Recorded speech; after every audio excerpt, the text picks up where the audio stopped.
going to share something really quickly, and then we'll get started.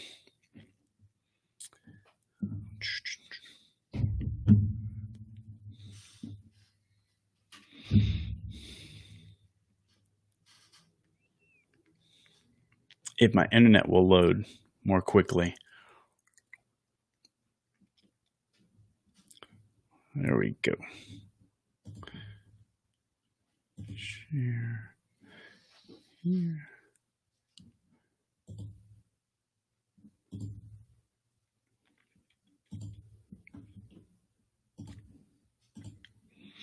All right.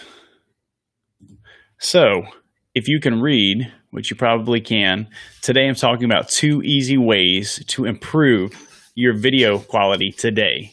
Okay, so I'm going to talk about 2 things that I'm kind of noticing, and actually a client of mine reached out and said, hey, here's 2 things that I'm seeing, and I think you should talk about this. So I'm going to talk about that. And these are 2 things. One of them is maybe more, neither of them are really life or death, but they'll just be better, help your video quality to improve, I think, tremendously. And while people right now are okay with a lower quality of video because everybody's shooting from their home, these are kind of 2 things that can help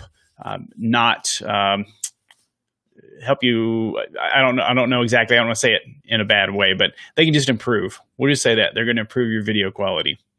So I want to be kind of short and sweet because I know you're probably working on something. So first thing is shooting up your nose. Okay. So what I typically do, and just in case you don't know who I am, my name is Lee with Simple Video School, and I help people to connect with their audience and make more sales using simple video from their phone. And one thing I often see is people shooting video like this. So let me get this into the frame. They're shooting down here. So let me go sideways. They're shooting like this right here.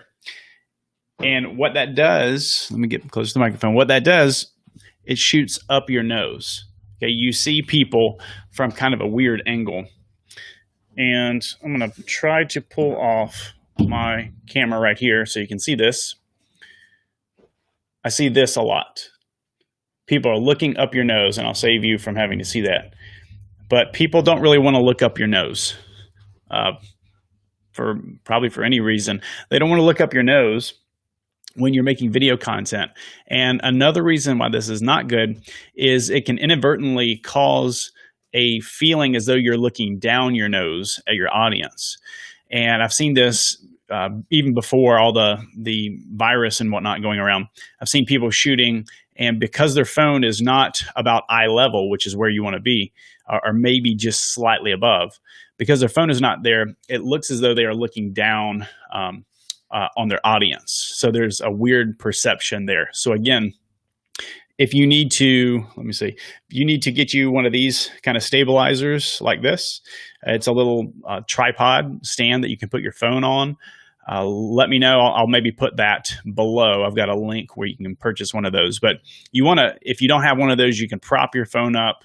You can put it somewhere. You can even just hold it, but just hold it more at an eye level as opposed to holding it low so that people are looking up your nose. That's just no fun to be looking up somebody's nose. Second thing that will improve your video quality today is minimizing your distracting background. So this is a little more difficult today when people are having to shoot video from their homes, right? So somebody I was talking to said that they had to shoot video, their closet became their new office, and they had to shoot video from their closet. But what did they do? They actually moved the clothes out of the background of the video that they were going to shoot. So if you are shooting somewhere, try to minimize that. Is there a garbage bag sitting right here? Is there something you don't want people seeing sitting right behind you? Is there a personal item that, is there underwear, sitting behind you? Is there something distracting that is going to make somebody's eyes squint and try to figure out what that thing is?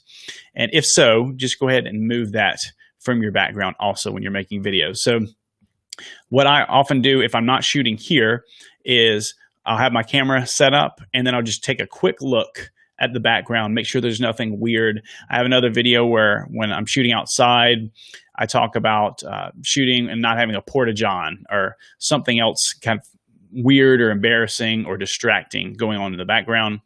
Again, obviously, if you're shooting in your house, that's going to be a little bit more difficult and people's levels of what they're expecting are lower. But you don't want to wind up on a viral video like some of the Zoom videos I've seen. You don't want to wind up on one of those because there was something embarrassing going on in your background that you didn't know about. And then you've got to change your name or something. So those are two things. Again, shooting up your nose, stay away from shooting your video up your nose, hold it more at eye level or slightly above eye level, or again, prop it up on something if you need to. Get creative, or again, you can get one of these. I'll put the link below if you are interested in something like that. You can see it in an equipment page.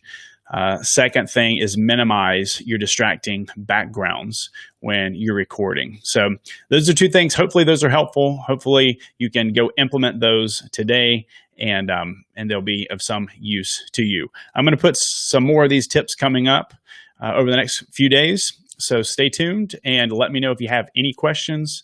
If you are wanting more information, more tips like this, you can go to 6simpletips.com.